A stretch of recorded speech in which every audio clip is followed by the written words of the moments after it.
या बातमीचे प्रायोजक आहेत hotel Badepir, Lakshmi market, Vijapur west, Solapur. दुसरी शाखा मुस्लिम बादशाहपेठ, जिंदाशाह मदार चौक, सोलापूर। सोलापूर येथील छत्रपती शिवाजी महाराज सर्वोपचार रुग्णालय म्हणजेच सिव्हिल हॉस्पिटलमध्ये गेल्या 15 वर्षांपासून रोजंदारीवर कार्यरत असलेले कर्मचारी पीरप्पा श्रीपती वनकडे यांचे काल रात्री हृदयविकाराच्या झटक्याने निधन झाले। या घटनेमुळे त्यांच्या कुटुंबावर दुःखाचा डोंगर कोसळला असून स्थानिक समाजाने शासनाकडे महत्त्वाची मागणी केली आहे। सोलापूर जिल्ह्यातील अक्कलकोट तालुक्यातील चपळगाव येथील रहिवासी पीरप्पा वनकडे हे सिव्हिल हॉस्पिटलच्या पंप हाऊस विभागात रोजंदारीवर काम करत होते। काल रात्री ड्युटीवर असताना त्यांना अचानक हृदयविकाराचा झटका आला आणि त्यांचा मृत्यू झाला। वयाच्या 52व्या वर्षी त्यांनी अखेरचा श्वास घेतला। त्यांच्या पश्चात पत्नी, एक मुलगा, एक मुलगी असा परिवार आहे। सध्या त्यांचे कुटुंब बेघर आणि आर्थिकदृष्ट्या असुरक्षित अवस्थेत आहे। या दुःखद घटनेनंतर रोजंदारी आघाडी संघटना, पीरप्पा यांचे नातेवाईक आणि चपळगावमधील स्थानिक नागरिकांनी शासनाकडे मागणी केली आहे की पीरप्पा यांच्या कुटुंबातील एका सदस्याला, विशेषतः त्यांच्या मुलाला शासकीय सेवेत सामावून घ्यावे, त्यामुळे त्यांच्या कुटुंबाला आर्थिक आधार मिळेल आणि त्यांचे भविष्य सुरक्षित होईल। ही मागणी शासनापर्यंत पोहोचेल आणि पीरप्पा यांच्या कुटुंबाला न्याय मिळेल अशी आशा व्यक्त करण्यात येत आहे।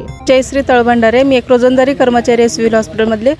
आज वनकट्टी मामाचं जे हाल झाले ते आज आमच्यावर पण येऊ शकते। आज सगळ्यांचं आज वय सगळे ओलांडून गेलेले आहेत आणि आम्ही खूप कमी पगारीवर काम करतोय। मग आज जर परमनंट त्यांनी असते तर आज त्यांना काहीतरी सरकारी मोबदला मिळाला असता, पण आम्हाला काहीच मिळत नाही। मग आमचं हे कष्ट वाया जाईल का? असे शासनाने काहीतरी ह्याच्याकडे लक्ष द्यावं। तुम्ही जेव्हा जॉबवर होते घटना कधी घडलेली आहे त्यामुळे होता का म्हणजे ऑन ड्युटी तर आम्ही पण होतो आणि त्यांची ही नाईट चालू होती, ऑन ड्युटीच झालेलं आहे। सकाळी त्यांची 7 वाजेपर्यंतची ड्युटी होती। हे सकाळी कधीच घडले माहिती नाही, पण ज्यावेळेस आम्ही ज्या अवस्थेत त्यांना पाहिलं त्यावेळेस ते बेशुद्ध अवस्थेत होते। मग तेव्हा बाहेर आणून पाहिल्यानंतर मग डॉक्टरांनी जेव्हा डिक्लेअर केलं की ते नाही राहिले, मग तेव्हा कळलं आम्हाला। कुठं बॉडी सापडलेली आहे आणि बॉडी ही त्यांची तिथं जिथं ड्युटी होती ऑन ड्युटी पाण्याच्या टाकीत तिथंच होती त्यांची। जिथं सेवा त्यांनी देत होते सगळे मशिनी चालू केल्या, सगळीकडे पाणी सोडलं आणि मग त्यांना तसं ते झालेलं आहे। मग तसं ज्यांचं झालं तसं आमचंही होऊ शकतं, कारण आम्ही पण 40 ओलांडलेले सगळे बरेच आहेत, अर्ध्याच्या वर आहेत, कुणावर पण येऊ शकतं। हा शासन विचार करायला पाहिजे। प्रशांत मुळे, रोजंदारी कर्मचारी संघटनेचा प्रतिनिधी आहे मी। आज जी घटना घडली सकाळी 6 वाजता आमचे रोजंदारी कर्मचारी पीरप्पा वनकडे जे सकाळी रुग्णसेवा देत असतानाच ड्युटीवरच मृतावस्थेत सापडले। आमच्या 107 कर्मचाऱ्यांचा 2018 न्यायालयीन खटला पण आम्ही दाखल केला होता। आज जी घटना घडली ती 107 आमच्या सर्वच रोजंदारी कर्मचाऱ्यांना घडू शकते। आज ते जर नियमित असले असते तर त्यांचे पाल्य आज त्यांच्या जागेवर कामाला लागले असते, त्यांना शासकीय लाभ मिळाला असता। 10 ते 15 वर्ष सेवा देऊन आज त्यांना काय मिळते? काहीच मिळालं नाही। अधिकारी आता त्यांच्याकडे जर गेलं तर ते आमच्या हातात नाही, शासनाकडनं आम्ही कळू असलेच उत्तर येणार। आता ते दखल घेतील, पण कर्मचारी मेल्यानंतर दखल घेणार का? आमची एवढीच एक मागणी आहे। जानेवारी 2025 न्यायालयीन खटल्याचा आमचा निकाल लागला। 200च्या वरचे पदं इथं वर्ग 4चे रिक्त आहेत। पदं रिक्त असून सुद्धा एकाही कर्मचाऱ्याला आत्तापर्यंत रिक्त पदावर सामील करून घेतलं नाही। आज जर नियमित असले असते तर त्यांना शासकीय लाभ मिळाला असता। त्यांचे पाल्य, त्यांचं घरदार पूर्ण आज रोडवर आहे, एकाच व्यक्तीवर त्यांचं घर चालू होतं। हे आमच्या सर्वच कर्मचारी ही वेळ येण्याची शक्यता आहे। त्यामुळे शासनाला पण आमची विनंती आहे या विषयाकडे आपण गांभीर्याने लक्ष द्यावं, कारण अशा घटना अजून घडण्याची शक्यता आहेत। कर्मचारी 15-15 वर्षापासून अत्यंत तुटपुंजनीय वेतनात या ठिकाणी रुग्णसेवा देतात। आज आम्हाला मॅसेज कळाला की पीरप्पा वनकडे हे राहिले नाहीत। मी शिवला भेट घेतली आणि भेट घेतल्यानंतर त्यांच्या मुलाचा हाल पाहिल्यानंतर अत्यंत दुःख वाटलं।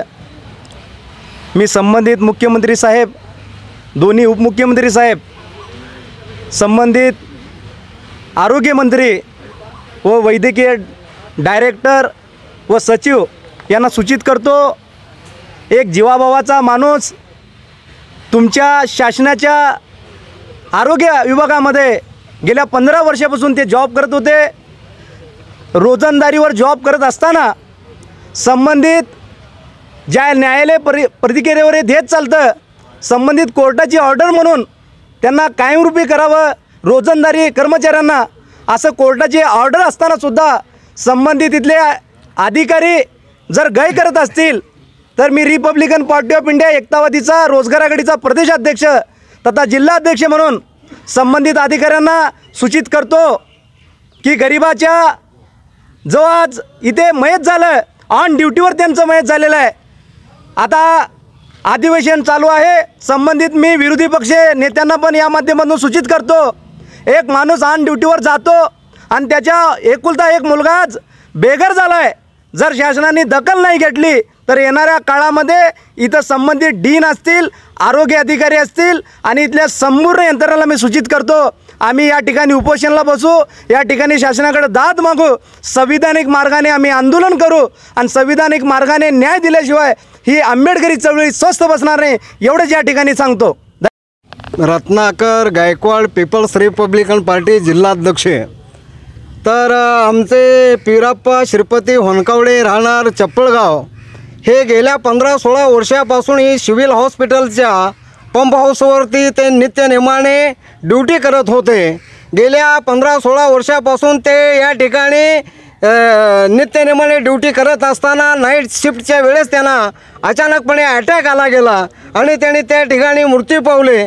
अशा पद्धतीची परिस्थिती असताना कोर्टाचा 2024ला निर्णय झालेला आहे की जे लोक 15-16 वर्षापासून या ठिकाणी ड्युट्या बजावलेल्या आहेत त्यांचा न्याय हक्क त्यांना मिळाला पाहिजे. अशा पद्धतीचं कोर्टाचा ऑर्डर 2024चा असला असताना इथली जी शासन यंत्रणा आहे ती शासन यंत्रणा बेगुमानपणे दुर्लक्ष करून आपल्या कामामध्ये चुकारपणा करून कसूरता करून त्याकडे अक्षम दुर्लक्ष करण्यात आलेलं आहे. आणि त्यामुळं त्यांचा निर्णय ज्यावेळी झाला असता त्यावेळी जर करता कोर्टाच्या निर्णयाप्रमाणे त्याने ऑर्डर केले असते तर कदाचित ते सुखी आणि समृद्धी झाले असते आणि संसार त्यांचा सुखी झाला असता. परंतु हलगर्जीपणा करणारे या डीनला आणखीन येथील संपूर्ण सिव्हिलच्या जे यंत्रणेला मी सांगू इच्छितो, खबरदार आहे, जर तुम्ही याची दखल घेऊन तात्काळ या आमच्या पिराप्पा श्रीपती होनकवडेला जर तुम्ही यांना अनुकंपाखाली परमनंट नाही जर केलं गेलं तर पीपल्स रिपब्लिकनचा पार्टीचा जो लढा आहे तुमच्या विरोधात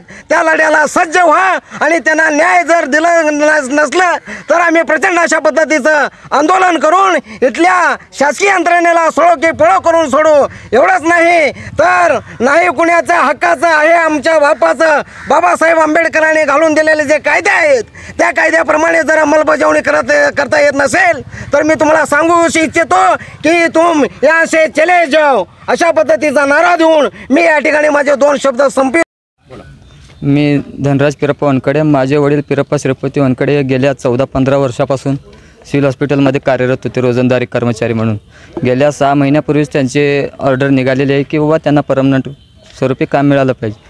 तरी सिव्हिल रुग्णालयाने त्यांना कायमस्वरूपी करून घेतलं नाही. ऑर्डर कधी निघाली होती? हे बघा ऑर्डर आहे, कोर्टाची ऑर्डर.